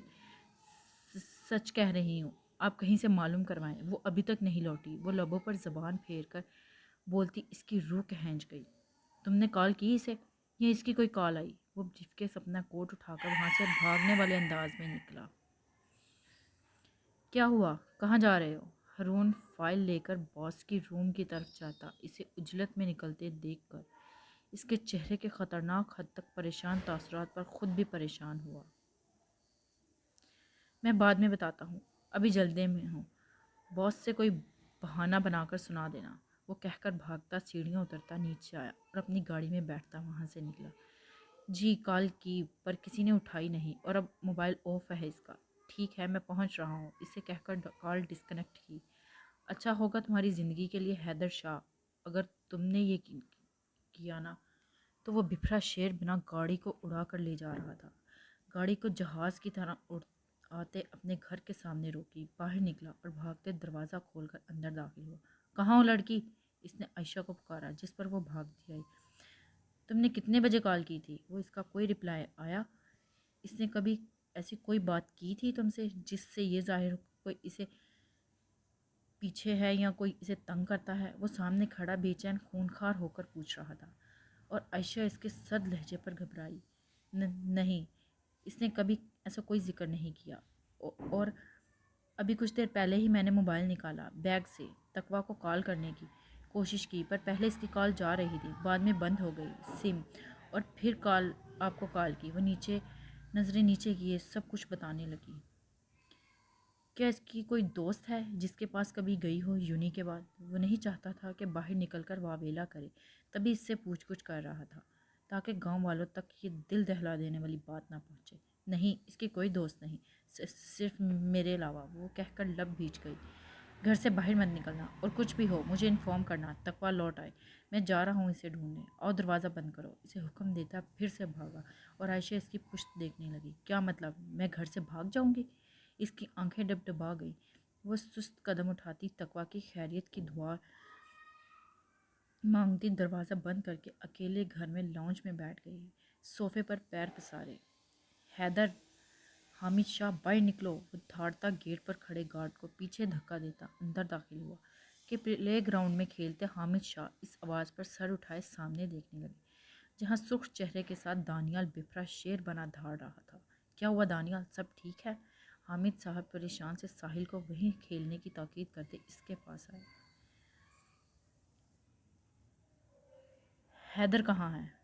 حامد شاہ کی آواز پر وہ مڑا۔ دائیں طرف انہیں پا کر وہ غصے سے پوچھنے لگا، کیوں حیدر کا کیوں پوچھ رہے ہو؟ انہیں کچھ گڑبڑ لگی۔ دانیال کی سرخ ضبط کی گواہی دیتی آنکھیں بہت کچھ بیان کر رہی تھیں۔ پریشانی کا ناٹک بند کریں اور بلائیں اپنے لاڈلے کو، اس نے میری بہن کو اغوا کیا ہے۔ اور وہ ان پر غرایا آ گیا۔ حامد صاحب اس کے لفظوں پر ششدر رہ گئے۔ تم پاگل تو نہیں ہو گئے؟ حیدر کیوں کرے گا اسے کڈنیپ؟ وہ تو کل رات ہی امریکہ چلا گیا، اور وہ کیسے کرے گا تمہاری بہن کو اغوا؟ غصے سے اپنے بیٹے پر اس طرح الزام سنتے وہ آپے سے باہر ہو گئے، اور دانیال ان کے لفظوں کو سمجھتا غصے سے اس کے دماغ پھٹنے لگا۔ اچھا تو کمینہ یہ پلان بنا کر بھاگا ہے، ہمیں بیوقوف بنا رہا ہے۔ اس کی دھاڑ پر مہکار بھی باہر آ گئی۔ کیا ہوا ڈیڈ؟ کیوں یہ جانوروں کی طرح بیہیو کر رہا ہے؟ حامد صاحب کے پاس پہنچ کر وہ پوچھنے لگی، جس پر دانیال نے اپنی سرخ آنکھیں اس پر ٹکائیں۔ بیٹا آپ اندر جائیں۔ انہوں نے اسے اندر بھیجنا چاہا پر وہ نہیں گئی۔ کڈنیپ کر لیا ہے تمہارے گھٹیا بھائی نے میری بہن کو، وہ مہکار پر گرایا کہ وہ اسے دیکھنے لگی۔ بھاگ گئی نا؟ اب آیا یقین اپنی گھٹیا بہن پر، اور میرے بھائی پر الزام نہ لگاؤ۔ وہ کل ہی چلا گیا امریکہ، تمہارے انکار کے بعد وہ اس پر تھوکنا بھی نہ جو سائم زید کی بات۔ چھٹا چھٹا اس کا جملہ ہونے سے پہلے ہی دانیال نے ایک کے بعد دوسرا تھپڑ اس کے چہرے پر مارا۔ دانیال! حامد صاحب نے دھاڑ کر اپنی جوان بیٹی پر اڑتے اس کے ہاتھ سمیت پیچھے دھکا دیا کہ وہ گرتے گرتے بچا، اور حامد صاحب لہو رنگ آنکھوں سے دانیال کو دیکھنے لگے۔ تمہاری ہمت کیسے ہوئی میرے گھر میں آ کر میرے بیٹے پر الزام لگاتے، میری بیٹے پر ہاتھ اٹھانے کی، وہ بھی اس کے باپ کے سامنے؟ حامد صاحب نے غراتے سے تھپڑ مارنا چاہا کہ دانیال نے ہوا میں ہی ان کا ہاتھ تھام لیا اور انہیں پیچھے دھکا دیا کہ وہ گرتے پڑتے اگر مہکار انہیں نہ سنبھالتی۔ ڈیڈ! اس نے چیخ ماری، تو اپنی گھٹیا بیٹی کو سمجھاؤ، میری بہن کے خلاف ایک لفظ بھی نہ بولیں ورنہ میں اس کی زبان گدی سے کھینچ لوں گا۔ وہ مہکار کی جانب خطرناک ارادوں سے بڑھا کہ وہ گھبرا کر حامد صاحب کے پیچھے چھپی۔ بس حامد! حامد صاحب دھاڑے۔ اپنی اوقات میں رہ کر بات کرو مسٹر دانیال فاروق، ہم تمہارے گھر رشتہ لے کر آئے، اس کا یہ مطلب نہیں تمہاری بہن کو میرے بیٹے نے ہی کڈنیپ کیا ہو۔ ان کے کہنے پر دانیال نے غصے سے دیکھا۔ آپ کے بیٹے نے اس دن صاف لفظوں میں کہا تھا، کریں کال ابھی ابھی کے ابھی۔ اس کے کہنے پر حامد صاحب نے اسے دیکھتے جیب سے موبائل نکالا، حیدر کے نمبر پر کال کرنے لگا، پر دوسری طرف موبائل بند تھا۔ انہوں نے غصے سے دوسری بار کال کی، پر اتنا تو انہیں اپنی پرورش پر یقین تھا، اس کا بیٹا ایسا کوئی قدم نہیں اٹھا سکتا جس سے اس کے باپ کی گردن جھکے۔ دیکھو ٹھنڈے دماغ سے سوچو۔ حامد صاحب ابھی کچھ کہنے ہی لگے کہ دانیال بیچ میں ٹوک کر دھاڑا۔ سوچو نہیں، مجھے میری بہن چاہیے۔ تمہارے پاس 12 گھنٹے کا وقت ہے حامد شاہ، ورنہ میں تمہاری نسلیں اکھاڑ دوں گا۔ خان کے قہر سے اب تم لوگ ناواقف ہو۔ مجھے صبح صحیح سلامت میری بہن گھر چاہیے، ورنہ اپنے بیٹے کی لاش کو کندھا دینے کے لیے تیار رہنا۔ بھپر کر کہتا وہ وہاں سے نکلا اور اسے پاگلوں کی طرح پورے کراچی کی گلی گلی میں ڈھونڈنے لگا۔ تمہیں کیا ضرورت ہے ایسی لینگویج استعمال کرنے کی؟ وہ مہکار کی جانب مڑے جو اپنے گال پر ہاتھ رکھے زخمی ناگن بنی کھڑی تھی۔ وہ آپ کے سامنے آپ کی بیٹی کو تھپڑ مار گیا اور آپ کہہ رہے ہیں مجھے کیا ضرورت تھی؟ آپ کا مطلب کیا ہے؟ ہم خاموش ہو کر سنتے ہیں، آپ اسے پولیس کے حوالے کیوں نہیں کیا؟ وہ حامد صاحب پر چیخ اٹھی، چپ کرو! تم نے اپنا لہجہ دیکھا؟ جب وہ مجھ سے بات کر رہا تھا تم نے کیوں اس کی بہن کے کردار کو گھسیٹا؟ حامد صاحب اس پر غرائے کہ وہ خاموش ہو کر روتی ہوئی اندر بھاگ گئی۔ نانو! پیچھے سے ساحل نے پکارا تو وہ مڑے اور اسے اپنے ساتھ لگاتے باہوں میں اٹھا کر چپ کروانے لگے، اور دوسرے ہاتھ سے بار بار بند کیے جاتے حیدر کے نمبر پر کال کرنے لگے۔ وہ جانتا تھا اس نے ڈسٹرب کرنے کی وجہ سے موبائل آف کیا ہوگا، پر انہیں نہیں معلوم تھا پیچھے کیا کیا ہو رہا ہے۔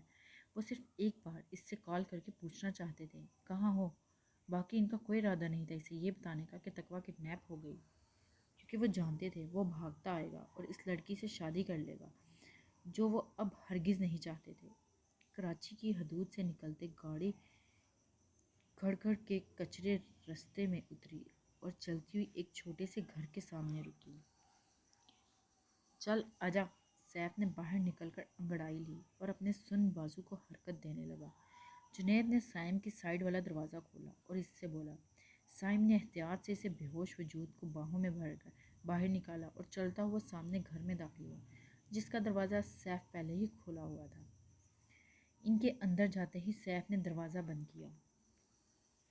اب کیا کرنا ہے سائم؟ جنید نے اس کی پشت کو دیکھتے پوچھا، جس پر وہ ایک ناگوار نظر ڈال کر اندر روم میں آیا اور بیڈ پر ڈالا۔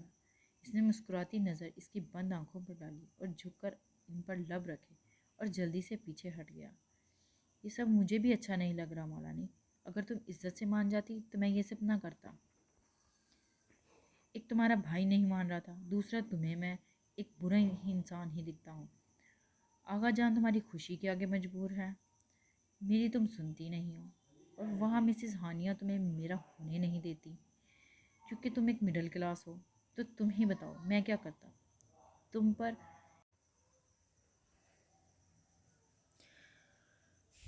تم پر اتنی ادھار ہے کہ اسے چکائے بغیر بھی نہیں رہ سکتا، تمہیں پائے بغیر جی بھی نہیں سکتا۔ وہ اس کے پاس بیٹھا اپنی بے بسی کی داستان سنا رہا تھا اور وہ ہوش و حواس سے بھگانا پڑی تھی۔ چلو جلدی سے ہوش میں آؤ تو کام ختم کریں۔ اس نقاب اتار کر گال تھپ تھپا کر باہر نکل گیا۔ اب تو بول کیا کرنا ہے یار، رات ہو گئی ہے اور ہمیں پہنچنا ہے واپس۔ سیف نے پوچھا۔ کیا مطلب کیا کرنا ہے؟ کل آتے ہی قاضی کو لے آنا۔ بس اب نکلو، وہ انہیں باہر کی طرف اشارہ دیتا ہوا بولا تو جنید نے معنی خیز نظروں سے ہنستے دیکھا۔ یہ کیا دانت نکال رہے ہو؟ دونوں کے ہنستے دیکھ وہ بھنا گیا۔ ہمیں تم پر بھروسہ نہیں، اکیلی ہونے والی بھابھی کو نہیں چھوڑ کر جا سکتے۔ دونوں یک زبان بولے تو سائم نے سمجھتے ہی سیف کو منہ پر مکہ مارا اور وہ بلبلا کر پیچھے ہوا۔ اس کو یاد رکھنا، اور اس کو بھی کہ میں زبردستی کا قائل نہیں، اس نے کہتے ہی جنید کو بھی ایک مارا۔ دونوں وہاں سے ہنستے ہوئے بھاگے۔ ان کے جاتے ہی سائم نے دروازہ بند کیا اور آ کر صحن میں پڑی چارپائی پر لیٹ گیا۔ اب اسے صرف صبح کا انتظار تھا۔ عائشہ نے ساری رات آنکھوں میں لاؤنج میں بیٹھے بیٹھے کاٹی۔ دونوں بھائی بہن اسے اکیلے گھر میں چھوڑ کر پتہ نہیں کہاں چلے گئے تھے، اور اب صبح کی کرنیں آسمان پر پھیلیں تو وہ اپنی دکھتی کمر سے کھڑی ہوتی کچن میں آئی۔ اس کا کچھ بھی کھانے کا من نہیں تھا، صرف پانی پی کر وہ کچن سے باہر آ گئی۔ یا اللہ، انہیں اپنے حفظ و ایمان میں رکھنا میرے مالک۔ وہ دعا مانگتی روم میں جانے لگی کہ دروازے پر بیل ہوئی۔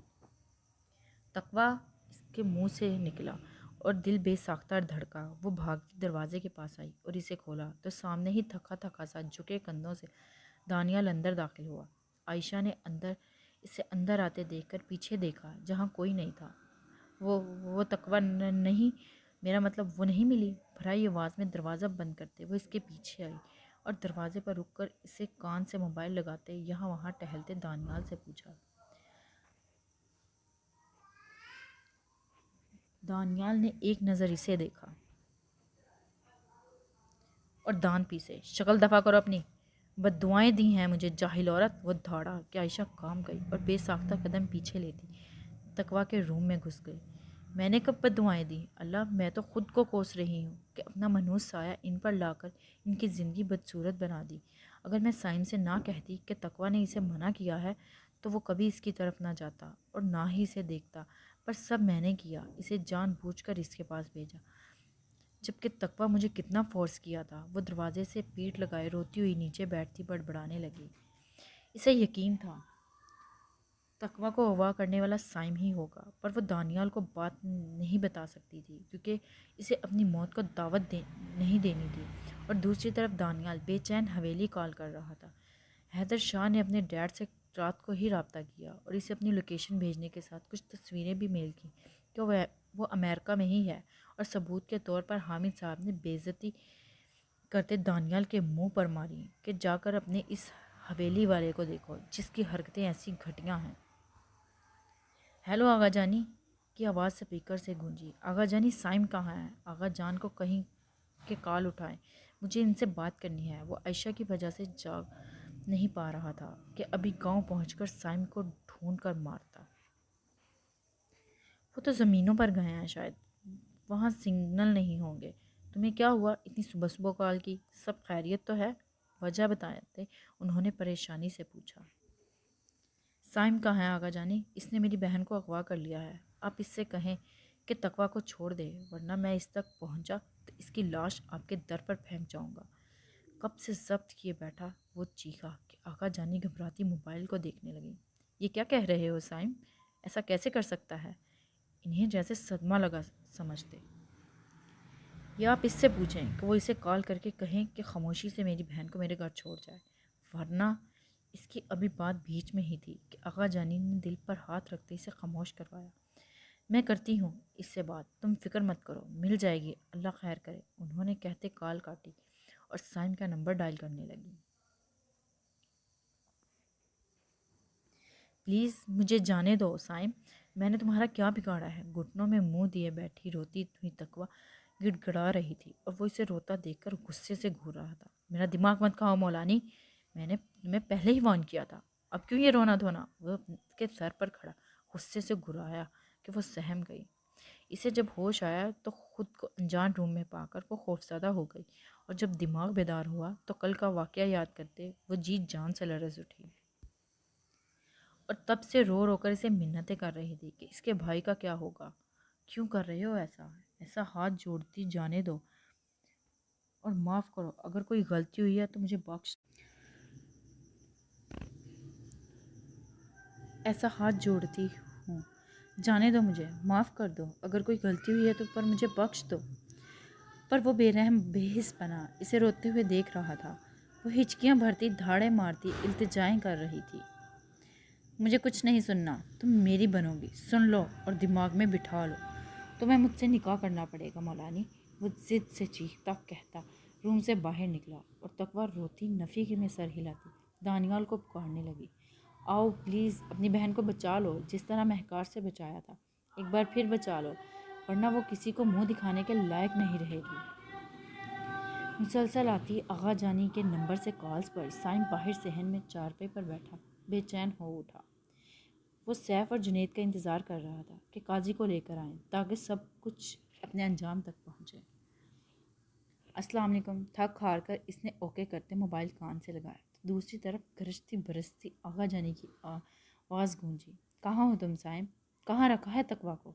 اسے واپس اس کے گھر چھوڑاؤ، ورنہ تمہارے آغا کو معلوم ہوا تو وہ تمہارا وہ حال کریں گے کہ تم ساری زندگی یاد رکھو گے۔ سائم نے چونک کر موبائل کو دیکھا۔ یہ کیا کہہ رہی ہیں؟ کون؟ کیسی تقویٰ؟ وہ مسکراہٹ دبا کر حیرت سے گویا ہوا۔ مجھ سے جھوٹ مت بولو، میں جانتی ہوں تم نے اسے غوا کیا ہے۔ سائم اسے چھوڑ آؤ ورنہ بڑے خون خرابے ہوں گے۔ بیٹے سمجھنے کی کوشش کرو، کچھ سوچتے ہوئے وہ آرام سے اسے سمجھانے لگی۔ پر آپ نے کہا تھا کہ کوئی مجھے ہاتھ نہیں لگا سکتا، آپ نے وعدہ کیا تھا، یاد کریں۔ اس نے ریلیکس انداز میں پوچھا، جیسے کوئی پرواہ نہ ہو۔ تم کہاں ہو؟ تمہیں میری قسم، مجھے بتاؤ ابھی اسی وقت۔ انہوں نے سوچا خود جا کر اسے لے کر آئے گی تبھی پوچھنے لگی۔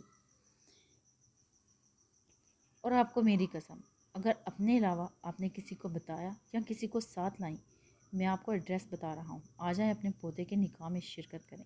کہکا لگاتے اس نے کہا اور انہیں ایڈریس نوٹ کرواتے کال ڈسکنیکٹ کر دی۔ رونا بند کرو، اب آ رہی ہیں آغا جانی تمہارا دکھ مارنے کے لیے۔ وہ روم کے دہلیز پر پاؤں رکھتا بولا تو آغا جانی کے نام پر تقویٰ نے جھٹکے سے سر اٹھایا اور اسے دیکھا۔ ایسے نہ مجھے تم دیکھو، سینے سے لگا لوں گا۔ وہ اس کی سرخ سوجی آنکھوں کو دیکھتا سیٹی کی دھن پر گنگناتا باہر نکل گیا، اور روتی ہوئی تقویٰ نے نفرت سے اس کی پشت کو دیکھتے اپنے سامنے رکھے شادی کے جوڑے کو ہاتھ مار کر نیچے گرایا۔ آغا جانی مجھے ضرور یہاں سے نکالیں گے، وہ سوچتی سکڑی بیٹھی تھی خوف کے حصار میں، اور جب جب دانیال کا سوچتی اس کی آنکھیں بھیگ جاتی۔ باہری دروازے پر بیل ہوئی تو سائم نے اٹھ کر ایک نظر روم کے دروازے کو دیکھتے داخلی دروازہ کھولا، اور سامنے ہی آغا جانی کی گاڑی کے پیچھے سیف جنید کو بھی مولوی کے ساتھ آتے دیکھا۔ اس نے سائیڈ ہو کر سب کو خوش آمدید کہا اپنے نکاح میں۔ کہاں ہے تقویٰ؟ آغا جانی اندر داخل ہوتی سیف جنید پر ایک قہر برساتی نظر ڈال کر سائم سے بولی۔ آغا جانی۔ تقویٰ آغا جانی کی آواز سن کر روم سے باہر نکل دی، دروازے پر کھڑی ہوئی۔ ہائے تمہیں ذرا شرم نہیں آئی سائم؟ کیا حال کر دیا ہے بچی کا، کچھ تو رحم کرتے، کیوں ایسے ہو گئے ہو؟ آغا جانی بکھری حالت میں روتی ہوئی تقویٰ کو دیکھتی اس کی طرف آئیں اور دکھ افسوس سے سائم سے ڈوبتے دل سے بولی، جس پر اس نے سر جھٹکا۔ تم لوگ کیا مراقبے میں چلے گئے مولوی کے ساتھ؟ وہ جنید اور سیف کو بولا کہ دونوں ہڑبڑا کر اندر آئے اور مولوی کو بھی ساتھ لائے، جو صورتحال سمجھنے کی کوشش کر رہا تھا۔ سائم نے دروازہ بند کیا۔ آپ لوگوں کو مجھ پر رحم آیا جو میں تم لوگوں پر کرتا؟ وہ آغا جانی سے لپٹی ہچکیاں بھرتی کامتی تقویٰ کو دیکھ کر پھر آغا جانی سے مخاطب ہوا کہ وہ ٹھٹک کر اسے دیکھنے لگی۔ کس بات کا حوالہ دے رہے ہو تم؟ انہوں نے تقویٰ کی پیٹھ سہلاتے پوچھا۔ سائم سرخ آنکھوں سے نظر انداز کر گیا۔ آغا جانی یہاں سے چلیں پلیز، مجھے اپنے بھائی کے پاس چھوڑ دیں، میں نہیں کروں گی یہ نکاح۔ وہ روتی ہوئی بغیر سامنے کھڑے وجود کو دیکھتے بولی۔ ہاں ہاں چلو، میں تمہیں لینے آئی ہوں۔ اس نے اسے ساتھ لگا کر ایک غصیلی نظر گھورتے سائم پر ڈالی اور آگے بڑھی کہ وہ اپنے چوڑے جسم کے ساتھ دیوار بن کر دونوں کے سامنے کھڑا ہو گیا۔ میں نے آپ کو اس لیے نہیں بلایا کہ آئیں اور میری ہونے والی بیوی کو اڑا کر لے جائیں، بلکہ اس لیے بلوایا ہے کہ ہم دونوں کی گواہ بنیں اور ہمیں خوش رہنے کی دعا دیں، تاکہ اگلے سال آپ کو پھر سے دادی بنائیں۔ اور بے باکی کی حدیں پھلانگتا تقویٰ کو سہمنے پر مجبور کر گیا کہ وہ ڈر سے آگا جانی کے پیچھے چھپ گئی۔ چھوٹے سے گھر کی فضا میں تھپڑ کی تیز آواز گونج اٹھی اور سائم نے کوفت سے اپنے گال سہلائے۔ ایک تو آپ دونوں بس یہی کام کریں، ایک کو کچھ کہو تو اسے بھی تھپڑ مارنے کے علاوہ کچھ نہیں آتا، اور آپ سے کچھ کہو تو آپ کا بھی یہی حال ہے۔ حالانکہ آپ کو خوش ہونا چاہیے، اس عمر میں ہر دادی کی یہی خواہش ہوتی ہے، وہ عہدے بڑھاتی جائیں۔ اس کی باتوں پر جہاں جنید سیف نے کہکا لگایا تھا، وہیں کاغذی بیچارہ پریشان کھڑا تھا۔ اب یہاں سے کیسے نکلے؟ اتنا تو سمجھ گیا تھا کہ زبردستی کا نکاح ہے یہ۔ تم ہٹو پیچھے سے، تو میں بعد میں دیکھوں گی۔ وہ اسے پیچھے کرتی آگے بڑھی کہ سائم خود پیچھے ہو گیا اور آغا جانی تقویٰ کو لے کر جانے لگی۔ سائم، سیف نے گھبرا کر پکارا۔ اگر آج آغا جانی چلی جاتی تو ان کی تو لاش اٹھتی وہاں سے۔ اچھا میں بھی چلتا ہوں۔ مولوی آغا جانی کے پیچھے جانے لگا کہ جنید نے ان کی کلائی پکڑی۔ ابھی پوری فلم تو دیکھیں پھر جائیے گا۔ اسے پکڑ کر چارپائی پر بٹھایا اور دروازے پر پہنچی آغا جانی کو دیکھنے لگے۔ تقویٰ دھڑکتے دل کے ساتھ سہمی سی آغا جانی سے چپکی جا رہی کہ اچانک ہی سائم نے ان کے باہر نکلنے سے پہلے ہی اس کی کلائی تھامی اور اپنی طرف کھینچا۔ آہ! وہ چیختی سیدھا اس کے سینے سے لگی۔ تقویٰ! آغا جانی گھبرا کر اس افداد پر مڑی اور تقویٰ کو اپنے پاس بجائے سائم کے حصار میں دیکھ کر گھبرا گئی۔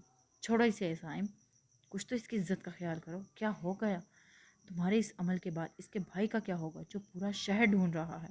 اس کے مستقبل کا سوچو۔ آغا جانی بھرائی آواز میں کہتی ہاتھ جوڑ گئیں، جس پر اس نے نظریں پھیر لیں۔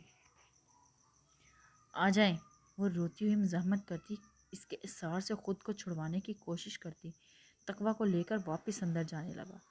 سائم چھوڑو اسے، آغا جانی پورے جلال سے دھاڑی اور اندر آئیں۔ اگر اب آپ نے ایک لفظ بھی کہا تو نکاح میں ہونے والی کے بجائے ہماری موت کی گواہ بنیں گی۔ وہ دھاڑ کر مڑا اور تقویٰ کی پشت اپنے سینے سے لگائے اس کے گلے میں بازو ڈالتے اس نے پسٹل اپنے ماتھے پر رکھی۔ چاروں وہیں ششدر کھڑے رہ گئے اور آغا جانی پھٹی پھٹی آنکھوں سے سائم کو دیکھنے لگی، جس کے سر پر خون سوار تھا۔ پلیز سائیں، جانے دیں، میں نے کیا بگاڑا ہے آپ کا؟ خوف سے پیلی پڑتی تقویٰ کمزور سی مزاحمت کرنے کی کوشش کرتی بھاری آواز میں التجا کرنے لگی۔ بعد میں باتیں کریں گے سائیں کی جان، اس نے جھک کر سرگوشی میں کہا۔ اس کی ہچکی بلند ہوئی۔ سائم ایسا مت کرو بچی کے ساتھ، آغا جانی التجا کرنے لگی کہ اس نے انگلی ٹریگر پر رکھی۔ رکو رکو تم! دل دہلا دینے والا منظر دیکھ کر وہ دھاڑ اٹھی۔ ان کے لہجے میں شکست دے کر جہاں تقویٰ کے جسم سے جان نکلی تھی، وہیں وہ فتح مندی سے مسکرایا۔ آ جائیں، اپنی معصوم بہو کو سجائیں۔ وہ پسٹل رکھتا روتی ہوئی نفی کرتی تقویٰ کو لے کر واپس اس روم میں آیا اور نیچے سے کپڑے اٹھائے۔ تقویٰ نے دونوں ہاتھوں میں چہرہ چھپا لیا۔ میں تم سے شادی کروں گی اگر تم میرے بھائی کو بلاؤ گے پلیز۔ وہ پیچھے ہوتی کچھ سوچ کر بولی کہ اس کی بچگانہ بات پر وہ کہکا لگا اٹھا۔ میں سائم ہوں مولانی، سائم زید، یاد رکھنا۔ اس کی گال چھو کر وہ بولا اور کپڑے اس کے ہاتھوں میں تھما کر باہر نکلا۔ آغا جانی اس پر ایک غصے بھری نظر ڈال کر اندر آئی جہاں تکمہ بیڈ پر بیٹھی روتی ہوئی ہاتھوں میں کپڑے دیکھ رہی تھی۔ آغا جانی پلیز آپ ہی دانیال کو کال کریں نا، اسے بلائیں، مجھے بچا لے، میں نہیں کروں گی ان سے شادی۔ وہ اس کے سامنے بیان کر رہی تھی جو اپنے پوتے کی ضد کے سامنے مجبور ہو گئی تھی اور روتی ہوئی اس کے سامنے ہاتھ جوڑ گئی۔ وہ بڑا ضدی ہے، تقویٰ مان جاؤ، میں تمہارے بھائی کو سمجھاؤں گی، مان جاؤ بیٹا، انہوں نے روتے ہوئے التجا کی۔ بیٹے کی موت کے بعد اس کی آخری نشانی کو نہیں کھونا چاہتی جو ان کی غفلت سے ہی ایسا ہوا تھا۔ آپ کا مطلب کیا ہے آغا جانی؟ میں کیسے کر لوں نکاح؟ وہ اٹھ کر چیخ پڑی۔ آغا جانی خاموشی سے سر جھکائے بیٹھی رہیں۔ ان کی مسلسل خاموشی پر روتی ہوئی تقویٰ نفی کرتی نیچے بیٹھ گئی۔ میں آپ میں سے کسی کو معاف نہیں کروں گی آغا جانی، آپ بھی اس گناہ میں شامل ہیں، یاد رکھیے گا۔ اس کی دہائی پر آغا جانی منہ پر ہاتھ جمائے سسک اٹھی اور اسے اٹھا کر اپنے سینے سے لگایا۔ کچھ ہی دیر میں سائم وضو کر کے رومال سر پر باندھتا مولوی صاحب کے سامنے بیٹھا اور انہیں نکاح پڑھانے کا اشارہ کیا، پر بیٹا لڑکی، مولوی صاحب نے کچھ کہنا چاہا کہ وہ بیچ میں ہی بول اٹھا۔ لڑکی کا مسئلہ میرا ہے، آپ اپنا کام کریں، اس نے سرد سپاٹ لہجے میں مولوی نے افسوس بھری نظر ڈالتے نکاح پڑھوانا شروع کیا۔ مبارک ہو میرے یار، سیف۔ جنید اس کے سائن کرنے پر گلے لگ گئے اور مبارکباد دی، جس کو وہ مسکراتے قبول کر گیا۔ تقویٰ فاروق ولد فاروق خان، آپ کو سائم زید ولد وہاب زید سے حق مہر 20 لاکھ سکہ رائج الوقت نکاح قبول ہے؟ مولوی صاحب کی سرسراہتی آواز پر گھونگھٹ کے پیچھے آنکھیں صاف کرتی اس کی ریڑھ کی ہڈی میں سنسناہٹ دوڑ گئی اور وہ پھڑ پھڑا بھی نہ سکی جب پاس بیٹھی آغا جانی کا ہاتھ سر پر آیا۔ یا اللہ، میں آپ کو حاضر و ناظر رکھ کر اس نکاح کو دل سے قبول کرتی ہوں، مجھے دنیا میں رسوائی سے بچا لیجیے گا۔ وہ سسکتی دل میں بولی۔ قبول ہے، آخری بار کہتے اس نے کانپتے ہاتھوں سے نکاح پر سائن کیے اور مولوی صاحب اس کے سر پر ہاتھ رکھ کر اٹھ کر باہر نکلے۔ وہ نہیں چاہتی تھی کہ اس نکاح میں رہنے کے بعد وہ حرام کہلائے، تبھی اس نے اللہ کو گواہ رکھ کر مانا تھا اس نکاح کو، پر یہ عہد بھی کیا تھا کہ سائم میں تمہیں کبھی معاف نہیں کروں گی، کبھی نہیں۔ چلو اب نکلو تم دونوں۔ انہیں چھواروں پر ٹوٹ پڑتے دیکھ کر وہ ناپسندگی سے بولا۔ یار جا رہے ہیں۔ سیف نے معنی خیزی سے مسکراتی آنکھیں نچا کر دو دو چھوارے ساتھ منہ میں ڈالے کہ سائم نے دھپ لگائی۔ جا پہلے اس مولوی کو چھوڑاؤ، ورنہ جس طرح یہ مجھے گھور رہا ہے لگتا ہے نظروں سے ہی قتل عام کر دے گا، اس نے ہنستے کہا تو جنید سیف نے حیرت سے پاس جانے کے لیے ہاتھ کھڑے مولوی صاحب کو غصے بھری نظروں سے دیکھ رہے تھے۔ دونوں نے دیکھ کر کہکا مارا۔ رحم کھا مولوی، ابھی ہی بیچارے کی شادی ہوئی ہے، سیف نے آنکھ دبا کر کہا تو سائم معصوم صورت بنا کر سر ہلانے لگا۔ چلو آؤ چھوڑ آئیں ورنہ ارادے خطرناک ہیں، وہ کہتے چھوارے سے مٹھیاں بھر کر جیب میں ڈالتے ہوئے مولوی کو لے کر چلے گئے۔ سائم نے دروازہ بند کر کے ایک نظر روم کے بند دروازے کو دیکھ کر کندھے جھکاتا چارپائی پر لیٹ گیا۔ اس نے ایسا کیوں کیا آغا جانی؟ کیا اس کے دل میں رحم نہیں؟ آغا جانی کے ہاتھ جوڑ کر معافی مانگنے اور اسے سہارا دے کر سینے سے لگانے پر وہ روتی ہوئی پوچھنے لگی۔ کتنا بے رحم تھا، اسے اغوا کر کے زبردستی نکاح کر گیا، اپنی ضد پوری کرتے اور وہ کچھ کر بھی نہ سکی۔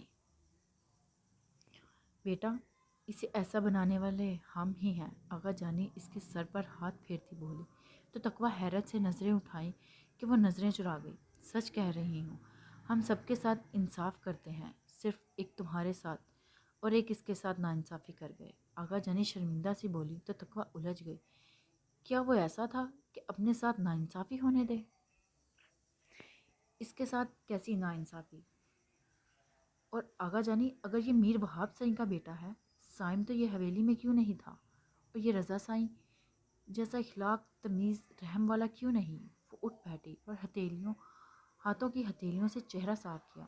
بیٹا، جس طرح ہم جب زمین پر قدم رکھ کر چلنا شروع کرتے ہیں تو کوئی نہ کوئی ہماری ہمت باندھنے کے لیے، ہمیں سہارا دینے کے لیے ہماری انگلی تھام کر چلنا سکھاتا ہے تاکہ ہم گر نہ سکیں اور اپنے قدموں پر کھڑے ہو کر خود چلنا سیکھیں۔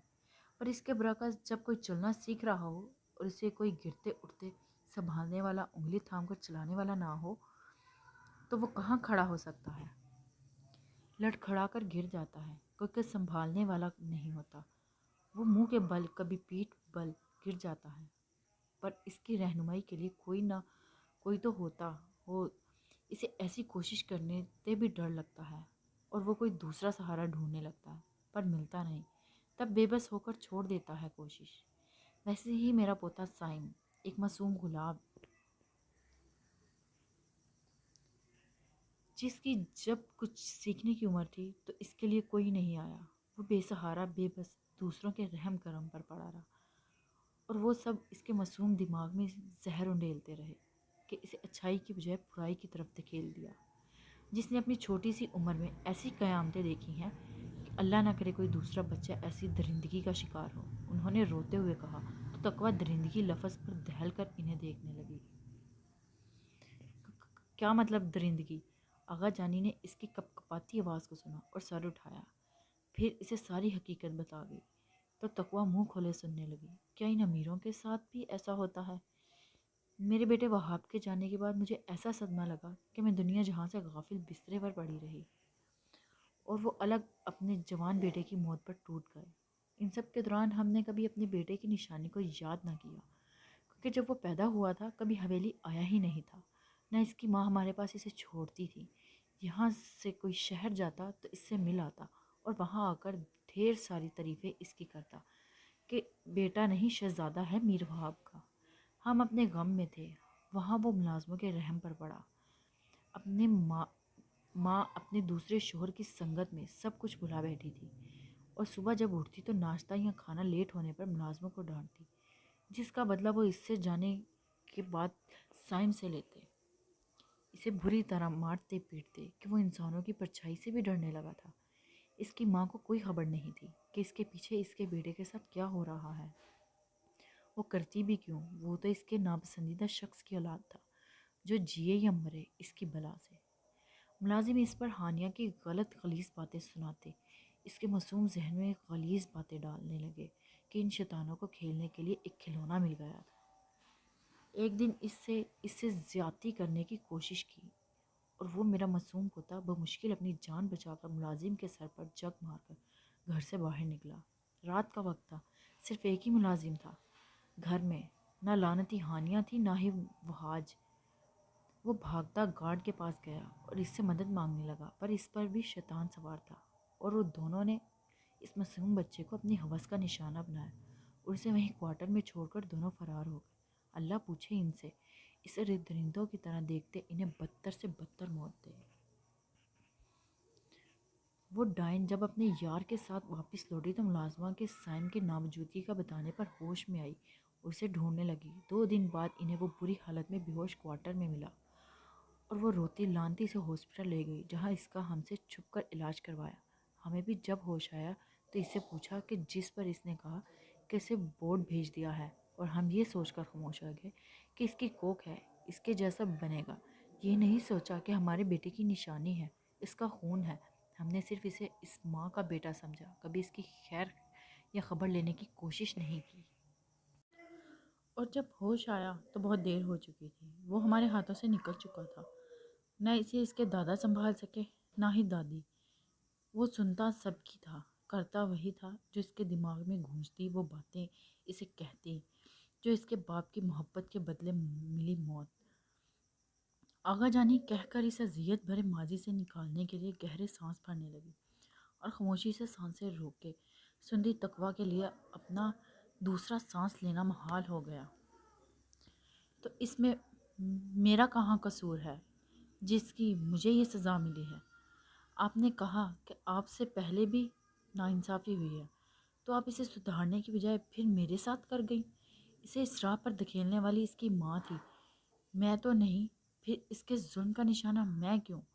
کیا ایک عورت ایسی نکلی؟ سب ایسی ہیں؟ اگر ایسی ہیں تو وہ لڑکیاں آج جو اپنے ماں باپ کی عزت کے لیے اپنے شوہر کے ظلم و ستم سہ رہی ہیں، وہ کون ہے آغا جانی؟ یہ کیوں اسے نہیں دکھ رہا جو اپنے شوہر کے ایک چھت تلے سالوں پرانے کپڑوں میں خود کو ڈھانپے بیٹھی ہیں؟ ان کی راہیں دیکھتی ہیں اور جب وہ گھر سے باہر جاتا ہے تو وہ خود کو اپنے شوہر کی امانت سمجھ کر اس کی عزت بن کر خود کو بری نظر سے بچائے بیٹھی ہوتی ہیں۔ وہ آپ سے یا بیگم صاحبہ ثانیہ بیگم بھی کچھ بھی نہیں سکھا کہ کیسے اپنے آپ کو اپنے شوہر کی عزت سمجھ کر چار دیواریوں کے پیچھے خود ان کی امانت سمجھ کر غیر مرد سے چھپاتی ہیں۔ کیوں یہ نہ دیکھا اسے؟ وہ ان کی آنکھوں میں دیکھ کر پوچھ رہی تھی کہ آغا جانی نے سر ہلایا۔ تم ٹھیک کہہ رہی ہو، اسے سیکھنا چاہیے تھا، اسے دیکھنا چاہیے تھا، صرف برائی نہیں اچھائی بھی ہے۔ پر تم ایک بات جانتی ہو، برائی خود غالب آ جاتی ہے اور اچھائی ہمیں خود پر غالب کرنی پڑتی ہے۔ اگر اس کے پہلے قدم کو ہی جس کی طرف اسے پیش قدمی کی تھی اسے ٹھکرا دیا جاتا، اسے دو لگا کر بتا دیا جاتا کہ وہ جس طرح کی سمجھ رہا ہے ویسی نہیں، صرف برائی نہیں اچھائی بھی ہے، یہاں تو وہ اس دلدل میں نہ اترتا۔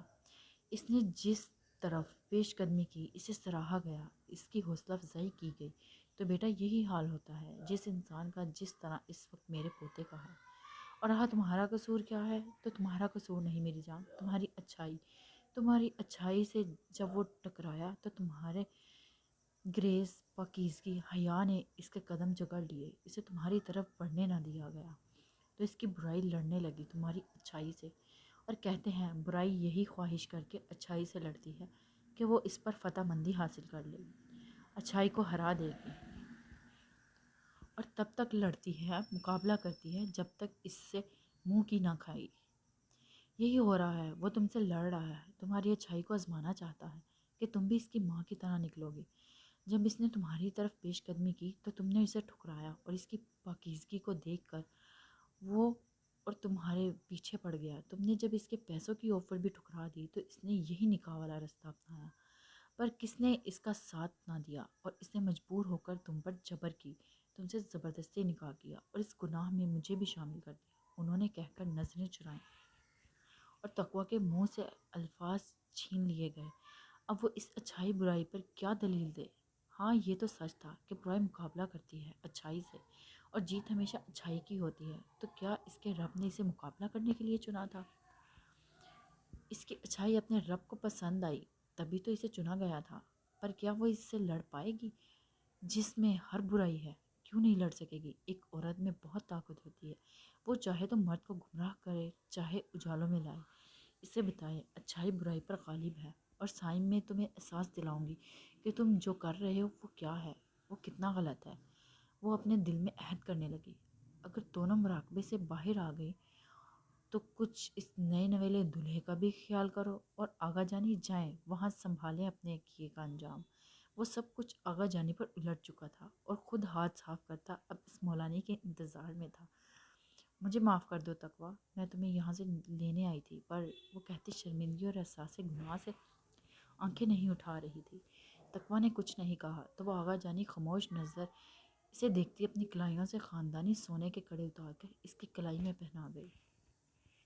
مطلبی خود غرض سمجھ کر کچھ بھی کہہ دینا مجھے، میں برا نہیں مانوں گی۔ اس کا ماتھا چومتی وہ دروازہ کھول کر باہر نکلی تو سامنے ہی صحن میں پڑی چارپائی پر پڑے سائم کو دیکھا اور منہ پھیرتی وہاں سے نکل گئی۔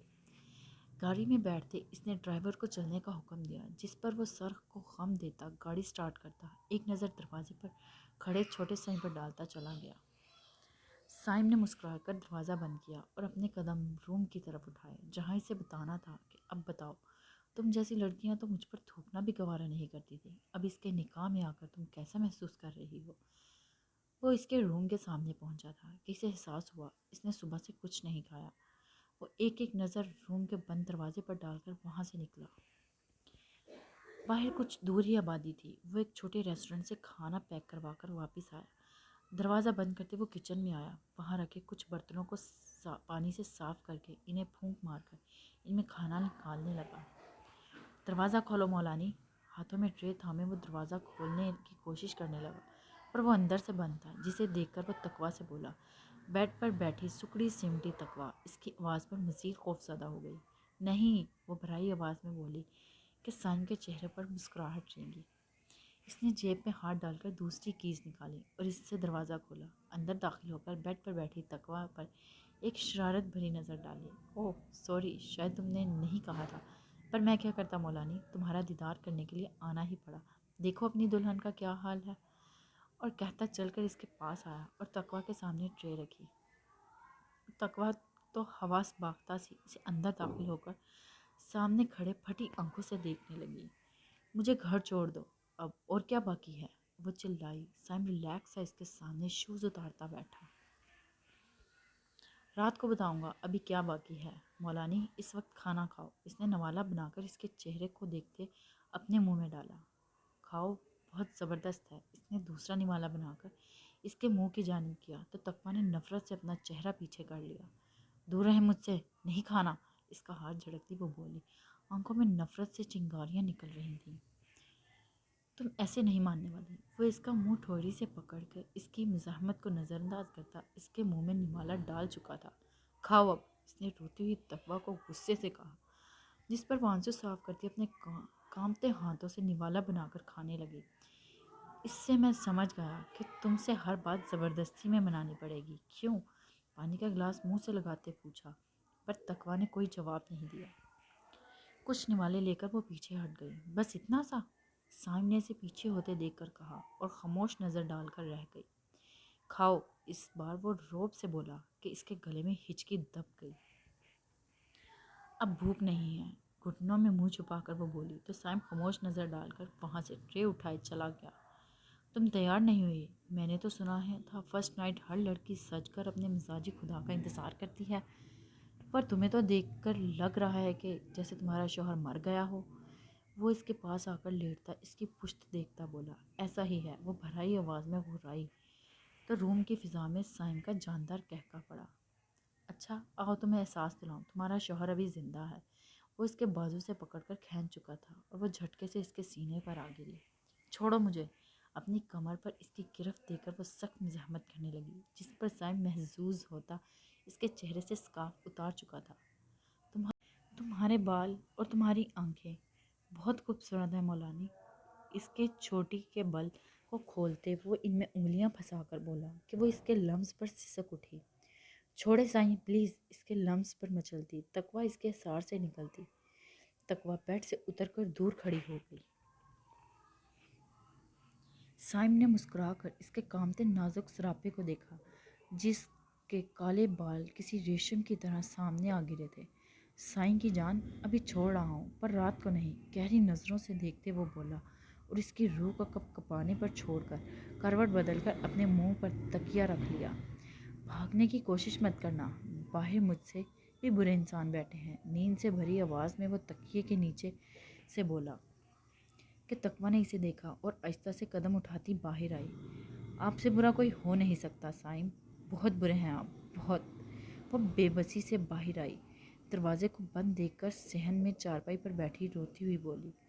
اسے ابھی بھی خود پر اس کی گرم سانسیں اور شدت بھرا لمس محسوس ہو رہا تھا، جس پر وہ سمٹی اپنے گرد بازوؤں کا حصار باندھ گئی۔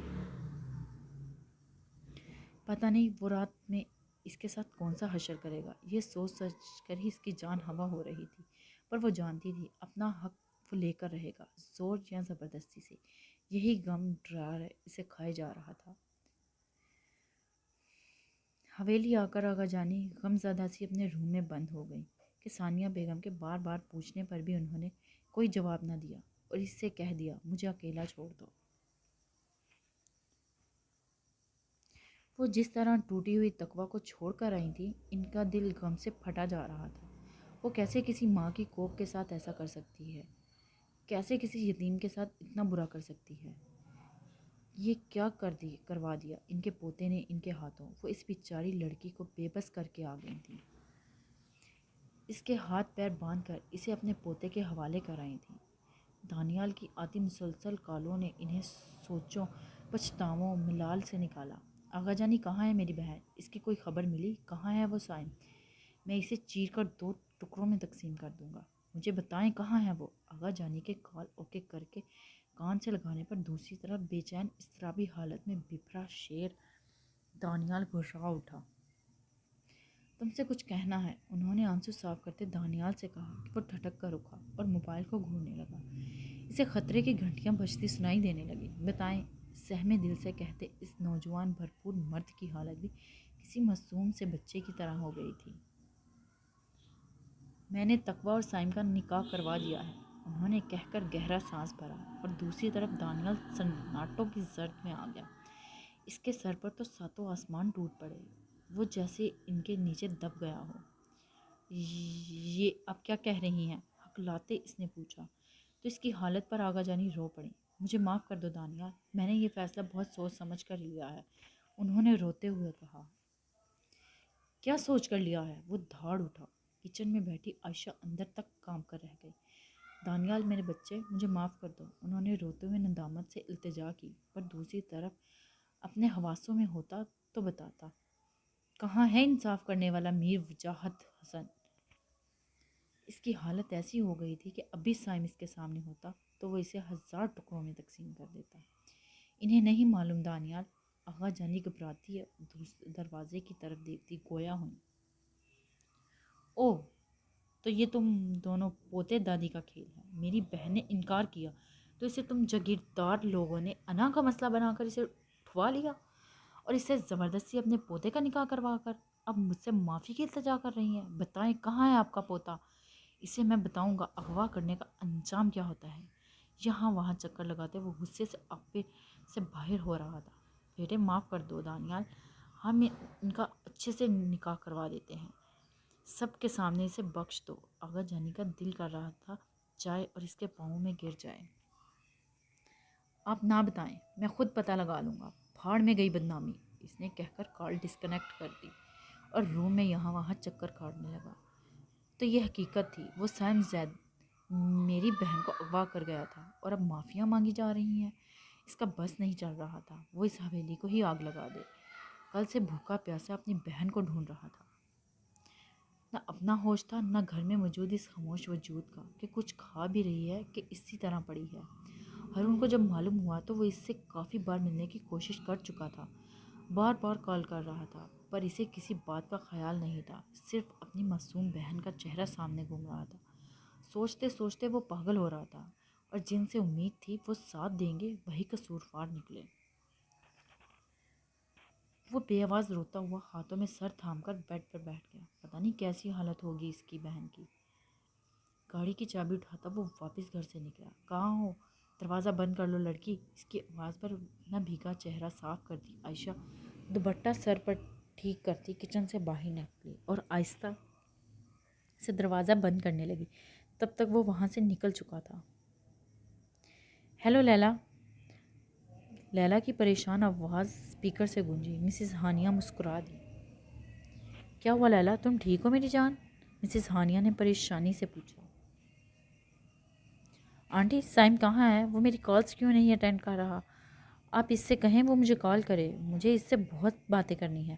وہ میرے ساتھ شاپنگ پر بھی نہیں چلا، میں بہت ناراض ہوں اس سے۔ لیلا ناراضگی سے شکوہ کرنے لگی تو مسز ہانیہ ہنس پڑی۔ ارے بس بس میری جان، اتنی شکایتیں میرے بیٹے سے؟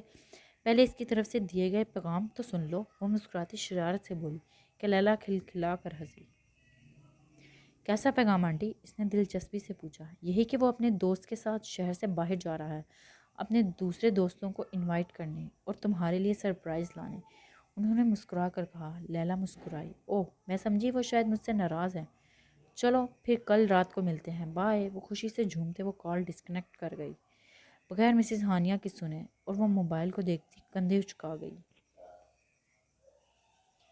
وہ روتے روتے وہیں چارپائی پر سو گئی تھی کہ سائم کی جب آنکھ کھلی وہ اسے روم میں دیکھنے لگا، پر اس کی ناموجودگی پر گھبرا کر اٹھا۔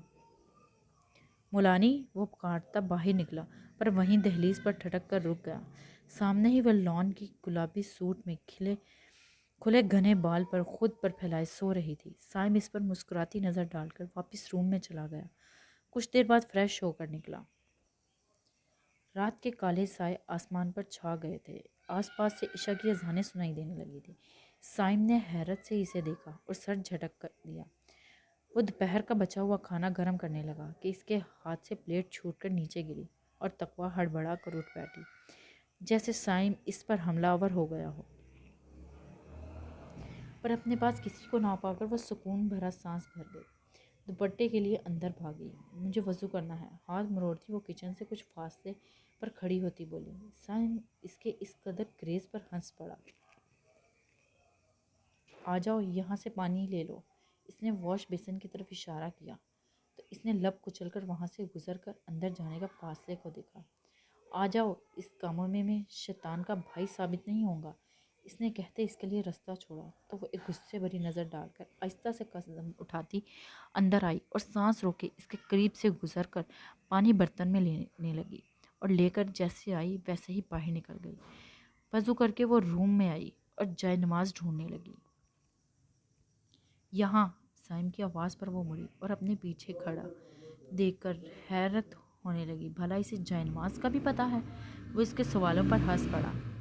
برا ہوں پر تھوڑا بہت مسلمان بھی ہوں، وہ اس کے گال تھپ تھپا کر کہتا وہاں سے چلا گیا تو وہ اس کی پشت دیکھتی سر جھٹک کر اللہ کے سامنے حاضری دینے لگی۔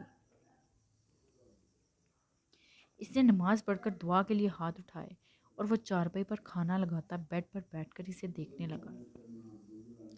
بولو یا اللہ، اس برے انسان کو ایسی بری سزا دینا کہ میرے کلیجے میں ٹھنڈک پڑ جائے۔ اس کے خاموش لب اور خاموش بہتے آنسوؤں کو دیکھ کر وہ تلخی سے بولا اور وہاں سے اٹھ کر چلا گیا کہ تقویٰ خاموش اس کی پشت دیکھنے لگی۔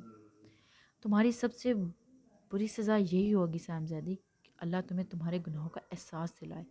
اس نے سوچتے اپنے بھائی کو یاد کرتی اس کی خیریت کی دعا کرنے لگی کہ پتہ نہیں اس کا کیا حال ہوگا۔ آ جاؤ مولانی، بہت بھوک لگی ہے۔ جب کافی دیر بعد انتظار کرنے کے بعد بھی وہ تقویٰ نہیں آئی تو وہ روم میں آتا اسے بیڈ پر بیٹھا دیکھ ہاتھ پکڑتا لے جانے لگا۔